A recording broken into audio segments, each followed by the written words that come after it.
Bueno, el día de hoy yo quiero terminar la serie que hemos estado viendo este mes, que es la serie Una familia alegre. ¿Sí? Entonces vamos a terminar el día de hoy con esta serie. Y el subtítulo del día de hoy es cómo enfocarte menos en ti, cómo enfocarte menos en ti mismo fortalece a tu familia. ¿Okay? Entonces ese sería el tema a desarrollar el día de hoy. Y el día de hoy quisiera empezar con una pregunta acerca de la familia, se puede decir, y es la siguiente. ¿Nos volvemos más felices cuando nos enfocamos en nosotros mismos o cuando nos enfocamos en hacer algo por los demás? Es bueno pensar en esa pregunta, hacernos esa pregunta. Pero si lo pensamos en nuestro diario vivir, tenemos que reconocer que cada día en una familia enfrentamos una decisión. ¿Me enfoco en lo que yo quiero o me enfoco en lo que mi esposa y mis hijos necesitan?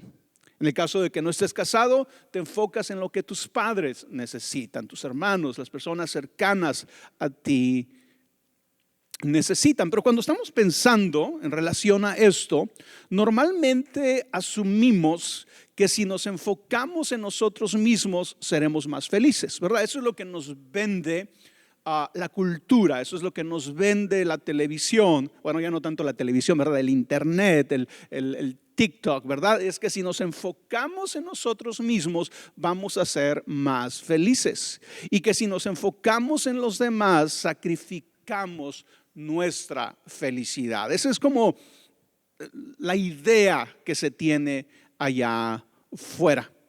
Y un grupo de investigadores, psicólogos, consejeros, un grupo de investigadores se hicieron la siguiente pregunta.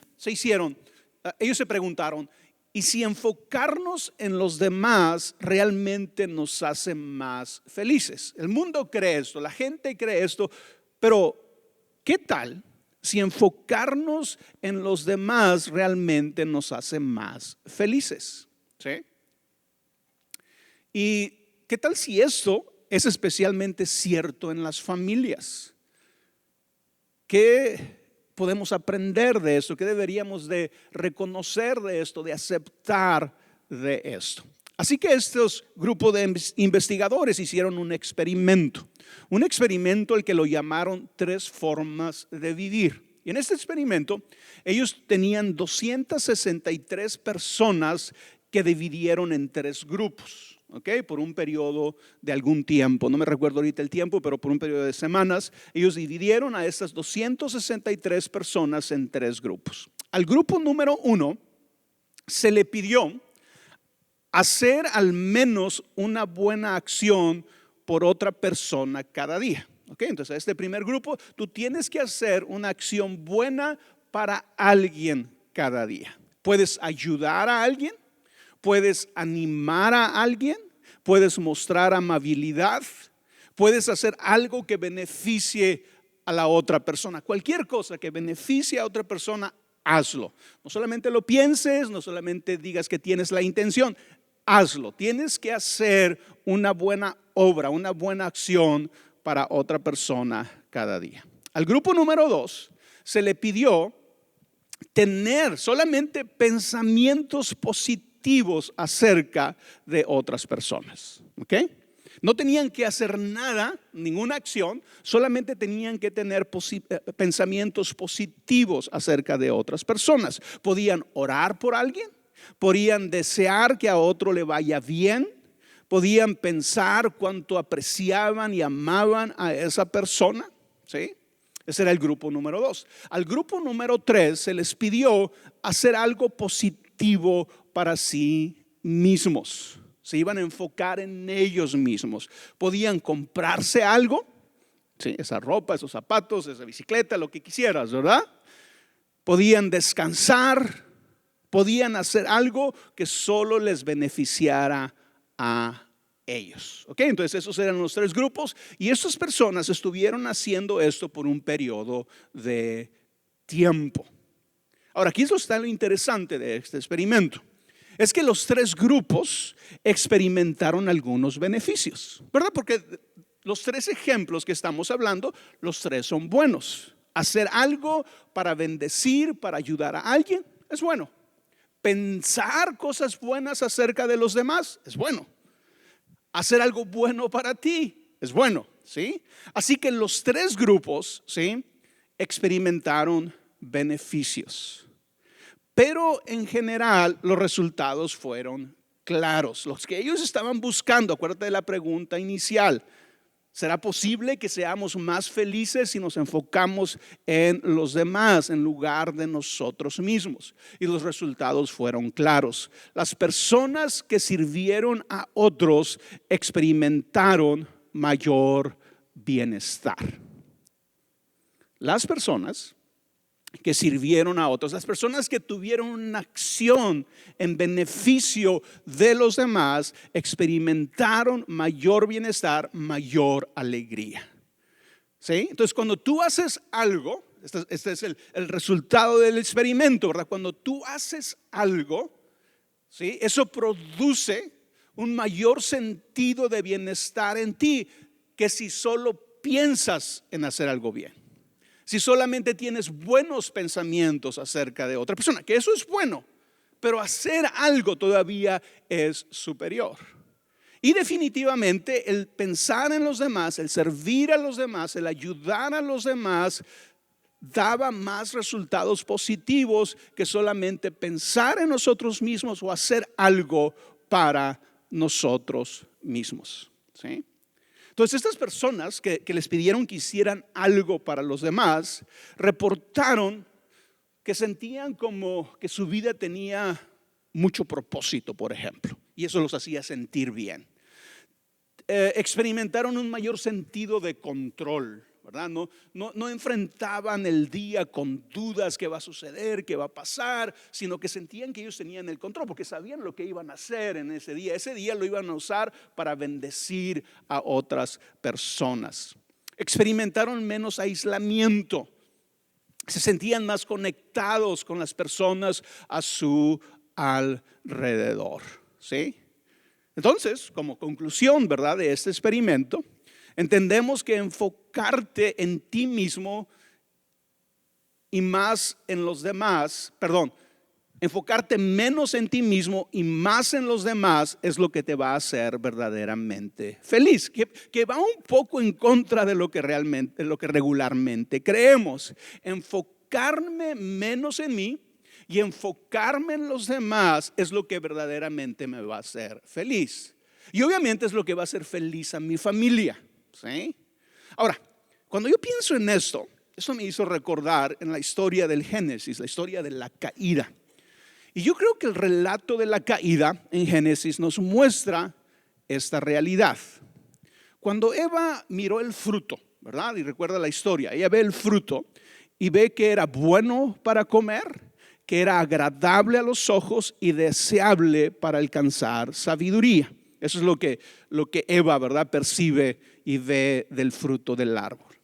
Su atención se concentra en lo que ella podía obtener, ¿sí? En lo que el beneficio que comer ese fruto iba a tener para ella, ¿sí? Pero luego el pasaje añade algo interesante cuando leemos la historia, ¿verdad? Porque regularmente nosotros escuchamos, Eva cayó primero, ¿verdad? Y como que queremos suavizársela un poquito a Adán, ¿verdad? Adán no fue el culpable, Eva cayó primero. De hecho, Pablo hace ese argumento, ¿verdad?, que Eva cayó primero.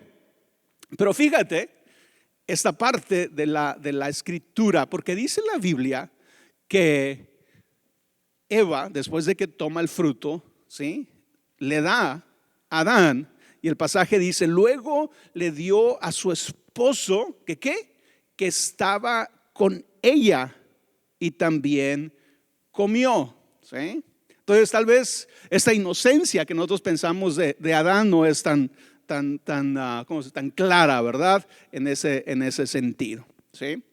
La realidad es que es posible que Adán estuviera en la misma dinámica, en el mismo pensamiento egoísta de Eva. Ambos parecen actuar pensando en el beneficio personal, sin considerar las consecuencias para su relación con Dios ni para la relación de ellos mismos. Y esa es la manera en que yo lo pienso. Imagínate, tú eres Adán o tú eres Eva. Y Dios te dice, no comas del fruto de este árbol, porque el día que comieres ciertamente morirás. Ahora, cuando Dios le dice, ¿verdad? Ciertamente morirás, le está diciendo a Adán y Eva. Pero luego tú, ¿verdad? En este caso Eva es tentada con esta idea de comer el fruto del árbol que Dios les había dicho que no comieran. Y ella ve los beneficios que tiene para ella, pero ignora que comer ese fruto no solamente iba a traer muerte para ella, pero muerte para Adán también. ¿Sí? Entonces la lección, creo yo, que es clara. Cuando nos enfocamos en nosotros mismos, el resultado no es más felicidad. Es todo lo contrario. Es una ruptura de nuestra relación con Dios. Es una ruptura de nuestra relación con las demás personas. Lo que parecía una ganancia personal, en el caso de Adán y Eva, terminó afectando sus vidas, terminó afectando el mundo entero. Los afectó a los dos. Y eso sucede en nuestras relaciones personales, en nuestra familia, cuando tú y yo nos enfocamos en nosotros mismos y solamente pensamos en lo que es beneficioso para mí, lo que yo quiero, lo que yo necesito, lo que yo requiero. Ahora, cuando hablamos, ¿verdad?, de que te enfoques en los demás y que no te enfoques solo en ti mismo, no estamos diciendo, no significa que te descuides a ti mismo, ¿verdad? Hay muchos pasajes en la Biblia que nos animan, que nos desafían, ¿verdad?, a cuidar bien de nosotros, a preocuparnos por nosotros mismos. Entonces no significa descuidarte a ti mismo. De hecho, para poder enfocarnos en los demás sanamente, necesitamos cuidarnos nosotros también. ¿Alguna vez te ha tocado ir en un vuelo y cuando te empiezan a dar las instrucciones de lo que debes de hacer si sucede una emergencia en medio del vuelo? ¿Qué es lo que te dicen? Cuando caigan las máscaras de oxígeno, lo primero que tienes que hacer, te dicen, debes de ponértela tú. No importa, ¿verdad?, si la persona que va a tu lado es un niño, si la persona que va a tu lado es una persona mayor que tú, lo primero que tú tienes que hacer es ponerte la máscara tú. Y luego se la vas a poner a los demás, ¿verdad? Y es un ejemplo de decir, ¿verdad? Si tú no estás bien, pues no vas a poder servir a los demás. Si tú no tienes una relación sana contigo mismo, va a ser muy difícil que te puedas enfocar en los demás. Pero una vez, ¿verdad?, que tenemos una visión, un concepto sano de nosotros mismos, el llamado sí es enfocarnos en los demás y no en nosotros mismos.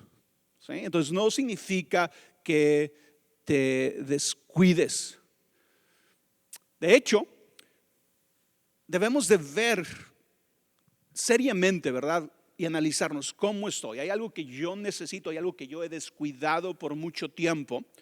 A veces cuando pensamos en los matrimonios, ¿verdad?, y tal vez eso sea un poco difícil para algunos de aceptar, pero a veces en nuestra cultura han sido las mamás y han sido las mujeres las que siempre se han estado enfocando en los demás y han renunciado un poco a enfocarse en ellas, ¿sí? En muchas ocasiones, obviamente hombres también.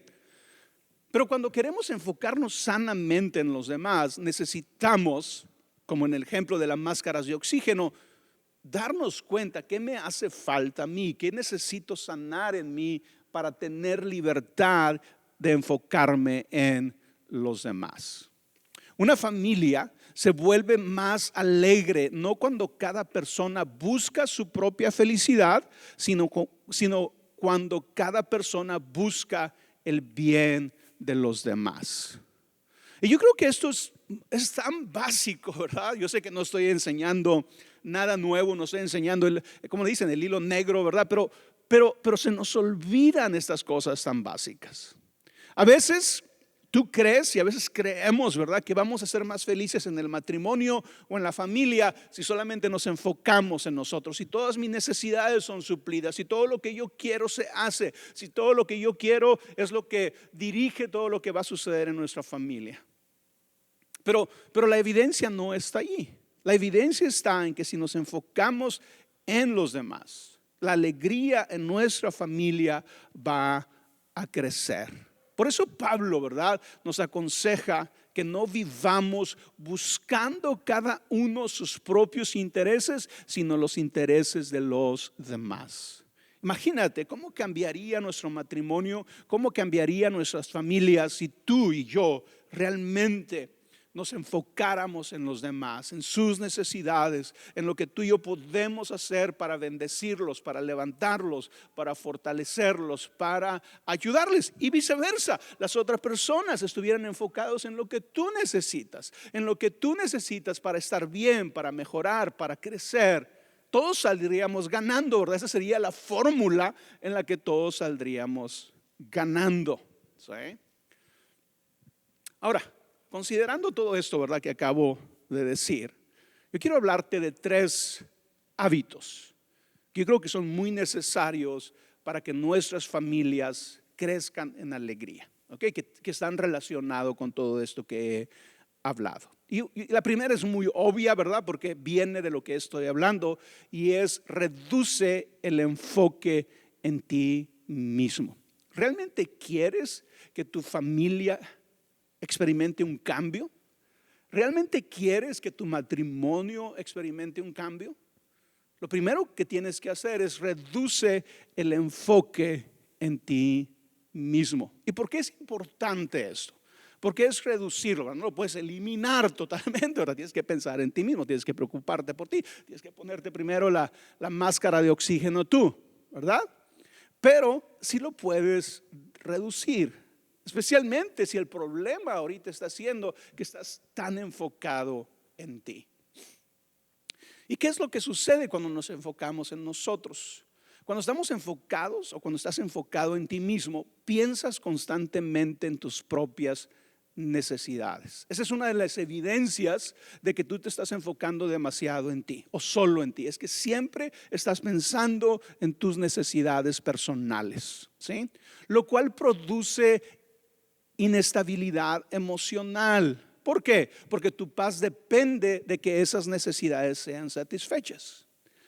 Si tú llenas tu mente, ¿verdad?, siempre estás pensando, ¿verdad? Es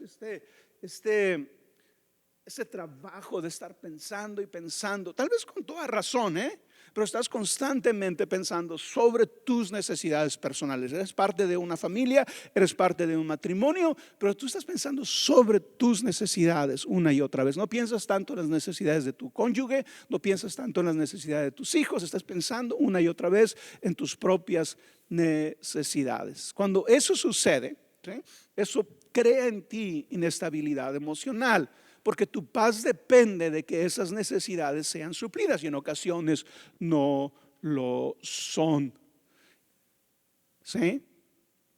¿Y cómo reducimos entonces esta actitud? ¿Cómo cambiamos este hábito? ¿Sí?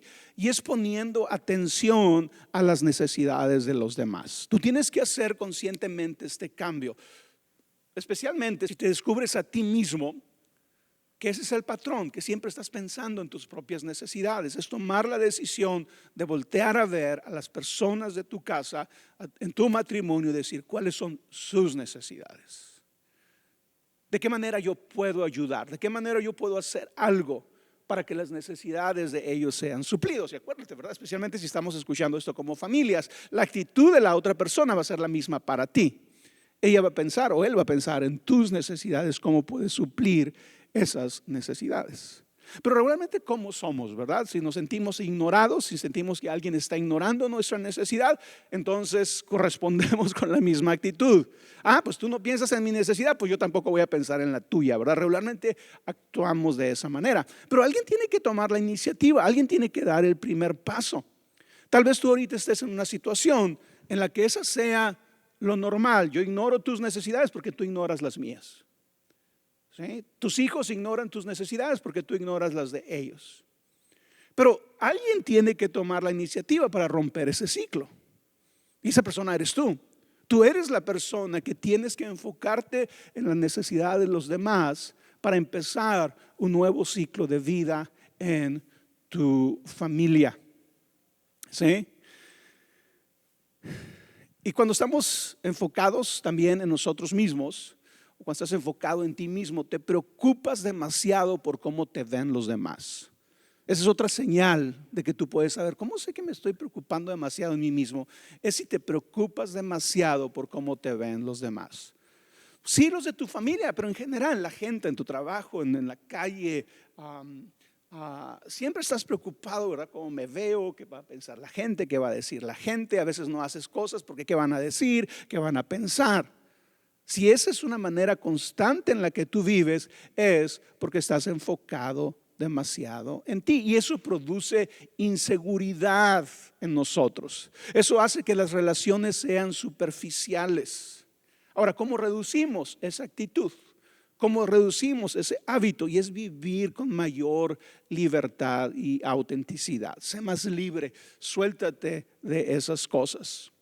Pero también, ¿verdad? Cuando estamos enfocados, cuando estás enfocado en ti mismo, otro de las evidencias de que estás enfocado en ti mismo es que estás insatisfecho. Te comparas con los demás o tienes envidia de la vida de los demás, especialmente en nuestra vida, ¿verdad? Nuestro tiempo de redes sociales y donde puedes ver, ¿verdad? ¿Dónde están los que fueron conmigo en la high school, ¿verdad? Y luego los ves ahí, ¿verdad? Y ve cómo viven y ve lo que tienen y ve a dónde van de vacaciones, ¿verdad? Y eso, ¿verdad? Si tú no estás bien, ¿verdad? Si estás enfocado en ti mismo solamente, eso puede lastimarte, ¿verdad? Estás comparándote, eso puede crear envidia en tu corazón. Y eso va a causar insatisfacción, ¿verdad? Y si hay insatisfacción en ti, ¿verdad? Pues no vas a poder experimentar la alegría que Dios quiere que tú experimentes. Vas a tener la actitud de que nada es suficiente, siempre falta algo, siempre los demás están mejor. ¿Sí? ¿Y quién quiere vivir con una persona que tiene esa actitud, que tiene ese pensamiento? A veces tú y yo no nos damos cuenta, ¿verdad? Cuando pensamos en nuestro papel en la alegría familiar, cómo nuestras actitudes le roban a nuestra familia esa alegría. Por ejemplo, si tú eres la persona en tu familia que siempre tienes esta actitud, y no estoy diciendo que sea absolutamente sin razón, hay algo de verdad, ¿verdad? Pero si tú eres la persona que siempre te estás quejando porque no hay, siempre te estás quejando porque no hay lo suficiente, siempre te estás quejando porque falta algo, siempre te estás quejando porque otros están mejor que ustedes, eso hace difícil el ambiente familiar. Eso hace que la alegría se escape de la familia. ¿Sí? ¿Y cómo reducimos eso? Es viviendo con gratitud. ¿Cómo vivimos con gratitud? Es cuando podemos reconocer lo bueno que ya tenemos. Cuando podemos valorar la vida que Dios ya nos dio. Y esa es una frase que he estado repitiendo y otra vez en esta serie. Disfruta lo que Dios ya te dio. Disfruta la vida que ya tienes. Que si lo pensamos, ¿verdad? Es esta realidad que a veces debe de confrontarnos de frente. Y esta vida que ya tienes es la única vida que tienes. Es la única vida que vas a tener. Esa es la realidad. Esta es mi única vida. Quiere decir que la mejor actitud que yo puedo tener es cómo vivo agradecido por lo que ya tengo. No estoy negando que hay cosas que tienen que mejorar, no estoy negando que hay cosas que tienen que cambiar, pero cómo puedo poner este fundamento sobre el cual yo puedo empezar a construir una vida alegre. Y todo empieza reconociendo lo que Dios ya me dio. reconociendo la gracia que ya recibí, las bendiciones que ya recibí. Y tenemos que recordarnos que las cosas que a veces vemos tan cotidianas, tan normales, son las más grandes bendiciones que tú y yo tenemos. Puedes pensar en tus hijos, ¿verdad? Que con la familiaridad, con el estar todo el día en la casa, ¿verdad? Se portan mal y los regaño y sucede esto. Podemos desconectarnos de la realidad, que son la más grande bendición que tenemos. Y Dios ya te los dio, Dios ya los puso en tu vida. ¿Verdad? Porque si te tomo en un estado consciente, ¿verdad? Y te digo un día, a ver, quiero que me digas cuáles son tus bendiciones más grandes. Todos ustedes ya saben cuáles son las bendiciones más grandes que ustedes tienen. Inmediatamente me dirías los nombres de tus hijos, el nombre de tu esposa, el nombre de tu esposo, el nombre de tus padres. Ya tenemos las bendiciones. Dios ya nos dio algo, personas sobre todo, ¿verdad?, por las cuales podemos estar profundamente agradecidos. Pero la familiaridad a veces provoca, la frase original dice provoca menosprecio. No valoramos aquello que es tan familiar para nosotros. Y tristemente eso sucede con las personas más cercanas, ¿sí? ¿No les sucede que a veces hay familias, o a ti te ha sucedido, a mí me ha sucedido, ¿verdad? Que nos portamos bien con el ¿cómo, no extranjero? ¿Cómo se dice? Con el extraño. Nos portamos bien con aquel que ni nos conoce, ¿verdad? Nos cuidamos como le hablamos, como lo tratamos, pero luego en la casa no lo hacemos, ¿verdad? Y tenemos que tratar bien a los dos, ¿no? Pero tenemos que empezar en la casa. Así que, como puedes ver, ¿verdad?, el enfoque en nosotros mismos debilita la alegría familiar. Pero un enfoque hacia afuera, hacia los demás, te libera para disfrutar la vida y la familia que Dios ya te ha dado. Número 2, el segundo hábito que tú y yo debemos de desarrollar es reducir el juicio en nuestras vidas. Y esa es una palabra, creo yo, para nosotros los cristianos, que suena raro, pero nosotros los cristianos somos los que recibimos el mandato de Jesús de no juzgar. ¿Y quiénes son los que más juzgan? Nosotros. Qué contradicción, ¿verdad? A nosotros fue a los que se nos dijo, no juzgues. ¿Y qué entendimos? Ve y juzga. Entonces lo primero que tenemos que hacer es reducir el juicio. Y tal vez cuando piensas tú en el juicio, piensas que a lo mejor estás juzgando a la gente de afuera, aquel que no tiene un estilo de vida como el tuyo, que ese es un problema también, ¿verdad? Pero muchas veces no nos damos cuenta que estamos juzgando a nuestra familia. Estás juzgando a tu esposa, estás juzgando a tu esposo, te estás juzgando a ti mismo, estás juzgando a tus hijos. Y cuando eso suceda, ¿verdad? Eso crea tensión en la familia, crea tensión emocional, crea una atmósfera que, aunque no pudieran decir es esto, todos lo perciben. Todos entienden que algo no está bien en el ambiente familiar cuando hay juicio de uno hacia otro, ¿sí? Porque es algo netamente espiritual. Jesús dijo, no juzguen para que nadie los juzgue a ustedes, porque tal como juzguen se les juzgará, y con la medida que midan a otros se les medirá a ustedes. Eso fue lo que Jesús nos dijo, que no juzgáramos. Ahora, lo interesante, ahora si sigues leyendo el pasaje, es que de acuerdo a Jesús, la razón por la que juzgamos, y quiero que abras un poco tu corazón, especialmente si tú dices, Roberto, es que yo juzgo porque yo tengo la razón y porque la Biblia dice esto y porque la Biblia dice aquello.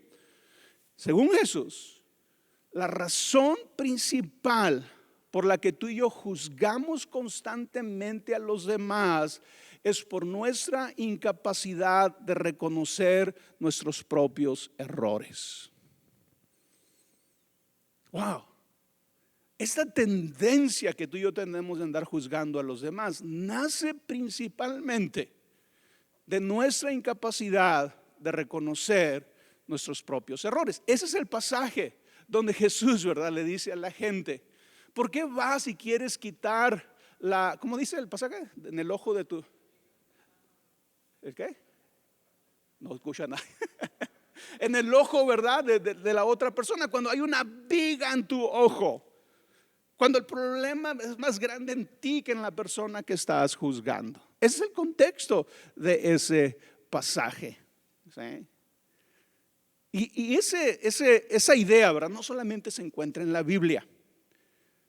En el psicoanálisis se le conoce como proyección. Y nos sucede a todos. Y proyección es cuando una persona no reconoce sus defectos, emociones o fallas y los atribuye a otra persona. Eso es más común de lo que crees en el matrimonio, por ejemplo.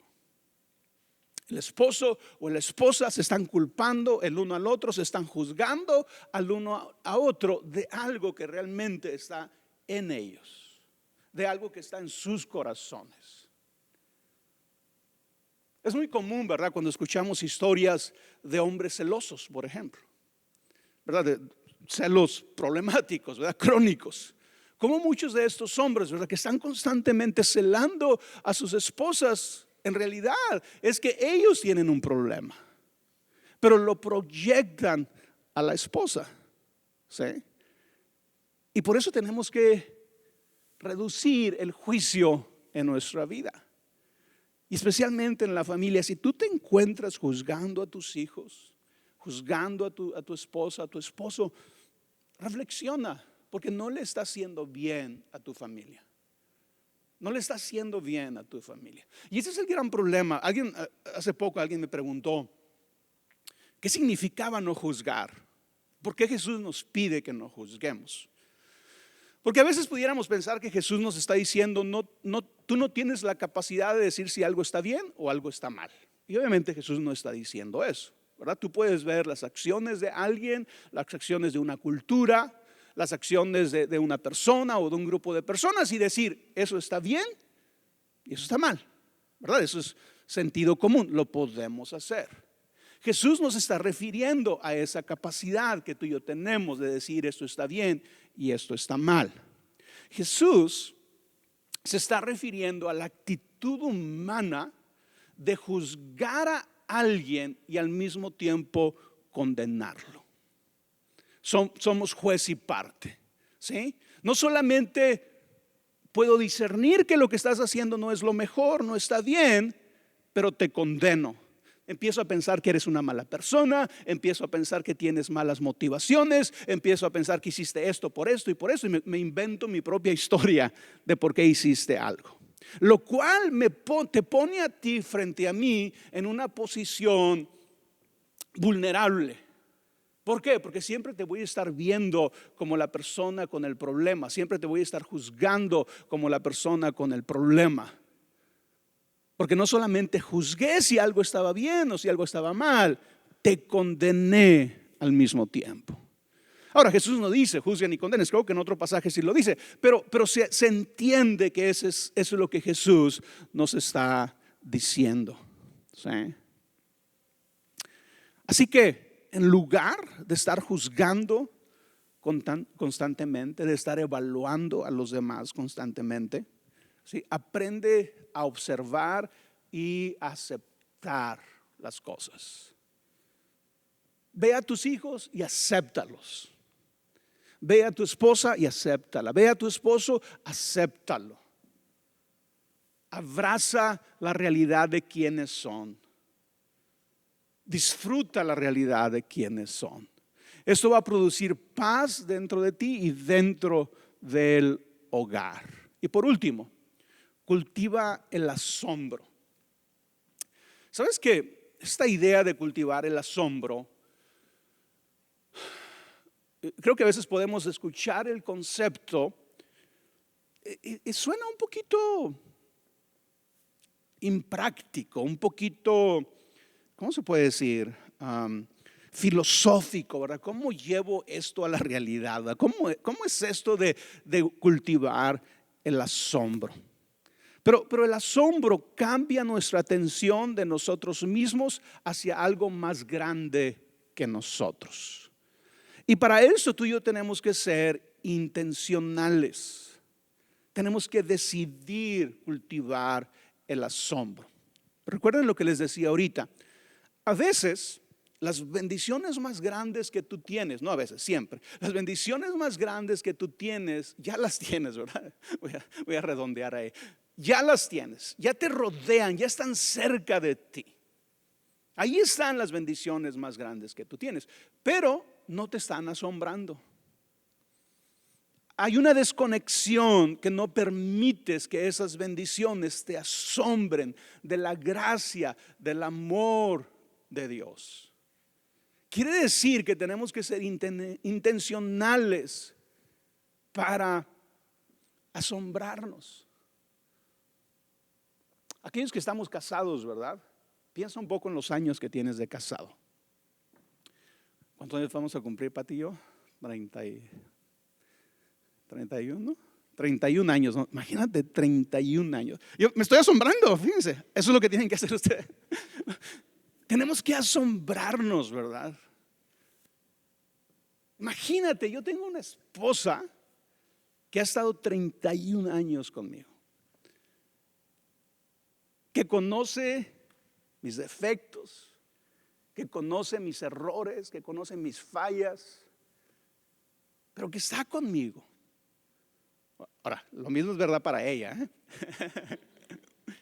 Debemos de asombrarnos de las bendiciones más grandes que tenemos, de la vida de nuestros hijos, de tus amigos. A veces tú y yo, ¿verdad? Vamos por la vida con esta actitud de que me lo merezco todo. De alguna manera lo que tengo es porque me lo merezco. ¿Verdad? No voy a negar que hay cosas que te mereces en tu vida, pero a veces juzgamos con ese lente todo, lo cual no produce agradecimiento en ti. En lugar de verlo como una gracia, en lugar de verlo como un regalo de Dios, en lugar de verlo como una evidencia del amor de Dios para tu vida, lo ves como yo me lo gané. Y no, tenemos que asombrarnos. Y puedes hacer cosas tan sencillas, ¿verdad? Como, y yo sé que a veces puede sonar simplista lo que voy a decir, ¿verdad? Y no sé qué tanto te motiva cuando lo digo, ¿verdad? Pero pasar tiempo en la naturaleza, eso puede ayudarte a despertar en ti esta capacidad de asombro. ¿Sí? En el lugar donde yo vivo, cuando salgo a correr, una de las cosas que me gusta de donde vivo es que unos cuantos metros de la fuera de la casa ya estoy en el monte. ¿Sí? Empiezo a correr en el monte, en veredas, en el monte. Y algo que he estado haciendo últimamente es no dejar que simplemente mis pensamientos, soy en medio del monte, ¿verdad? Es el desierto, pero me gusta mucho el desierto, nací en el desierto, ¿sí? Entonces, voy corriendo, pero a veces era muy común, o es común a veces todavía, ¿verdad? Que mis pensamientos me lleven a otro lugar y no viva lo que estoy haciendo en ese momento, me desconecte de lo que estoy haciendo en ese momento. Y últimamente, ¿verdad? Lo que hago es, tengo que estar presente, tengo que estar consciente de lo que estoy haciendo, que me gusta esto, que disfruto hacer esto, que una de las razones por la que estoy en esta casa es porque me permite hacer esto, ¿verdad? Y es dejarte asombrar por eso, ¿verdad? Y de repente te das cuenta, ¿verdad? Que no necesitamos tanto, ¿verdad? El ver el camino por donde vas corriendo, ver un atardecer. Yo corro y están los cerros a un lado, a veces corro en la tarde y el sol está bajando. Y todo eso, ¿verdad? Son cosas que nos permiten aprender a asombrarnos en las cosas, ¿sí? También el disfrutar momentos simples en la familia. Tenemos que aprender a asombrarnos. A nosotros, a Pati y a mí, nos ha ayudado mucho ser abuelos para recuperar esto, para volver a asombrarnos como personas. El día que Elian duerme en la casa o se queda en la casa, para nosotros es asombro, ¿verdad? Al siguiente día intencionalmente, ¿verdad? Es como nos vamos a enfocar en Él, vamos a estar con Él, vamos a desayunar con Él. Y esas pequeñas decisiones te hacen que ese asombro sea más, ¿cómo se puede decir? Más palpable, más real en tu vida. Pero son cosas que todos podemos hacer. Entonces hay tantas cosas a nuestra disposición que nos pueden ayudar a desarrollar este hábito del asombro, pero necesitamos ser intencionales. Tenemos que hacer la pausa, tenemos que pensar en lo que estamos haciendo. Pero déjame terminar con algo sencillo. Cuando cada miembro de la familia aprende a mirar hacia afuera, hacia los demás, aprende a servir, a comprender, a agradecer y disfrutar, el ambiente de la casa va a cambiar. Más que sermones, más que regaños, este tipo de cosas van a hacer que el ambiente de tu casa cambie. Una familia alegre no se construye cuando cada uno busca su propio bien, sino cuando cada uno decide amar al otro primero. Todos los principios y todas las palabras que la Biblia, que Jesús nos enseñó acerca del prójimo, tenemos que aplicarlo en la casa. ¿Sí? Tienes que amar a tu prójimo como a ti mismo. Tienes que ver a los demás como superiores a ti. Tienes que servir a los demás. Y empezamos en la casa, ¿verdad? Y si todos en la casa entendemos estos principios, otra vez, todos ganamos.